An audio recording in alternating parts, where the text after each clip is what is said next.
বিসমিল্লাহির রহমানির রহিম। প্রিয় নেতৃবৃন্দ, সহকর্মীবৃন্দ, সকল সুবর্ণাতিথিগণ, আসসালামু আলাইকুম। প্রতি বছর মে মাসের এই দিনটি আমাদের পরিবারে আসে এক বেদনা বিধুর স্মৃতি নিয়ে। এই দিনে শুধু আমাদের পরিবার নয়, বরং সমগ্র দেশই হয়ে উঠে পড়েছিল বেদনার্ত ও অভিভাবকহীন। আমাদের প্রিয় মাতৃভূমি বাংলাদেশের জন্মের সাথে জড়িয়ে থাকা এক অবিচ্ছেদ্য নাম শহীদ প্রেসিডেন্ট জিয়াউর রহমান, যে চট্টগ্রাম থেকে স্বাধীনতার ঘোষণা করে তিনি এ দেশের সাথে তার নাম অবিচ্ছেদ্য করেছিলেন।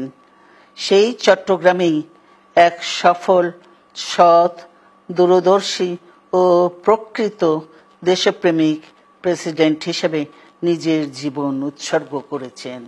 এদেশে গণতন্ত্র, স্বাধীনতা, সংবাদপত্র ও বিচার বিভাগের স্বাধীনতা, স্বনির্ভরতা ও উন্নয়ন এবং নিজস্ব জাতীয়তাবাদ সৃষ্টির অনন্য রূপকার শহীদ জিয়া, যে গণতন্ত্র প্রতিষ্ঠা আর সার্বভৌমত্ব রক্ষার লড়াইয়ে তিনি শাহাদাত বরণ করেছেন, সেই গণতন্ত্র নিরবচ্ছিন্ন যাত্রা আজও বাধাগ্রস্ত হচ্ছে প্রতি পদে পদে।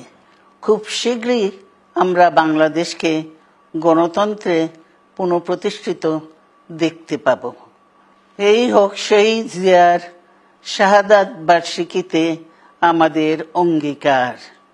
এই লক্ষ্যে সুশৃঙ্খলভাবে এগিয়ে চলার জন্য আমি বিএনপির সকল পর্যায়ের নেতা কর্মী ও দেশবাসীর প্রতি আহ্বান জানাচ্ছি।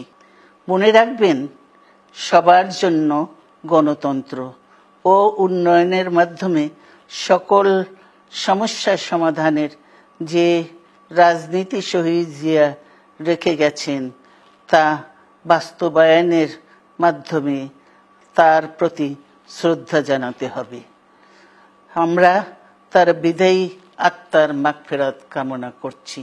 আল্লাহ হাফেজ। বাংলাদেশ জিন্দাবাদ।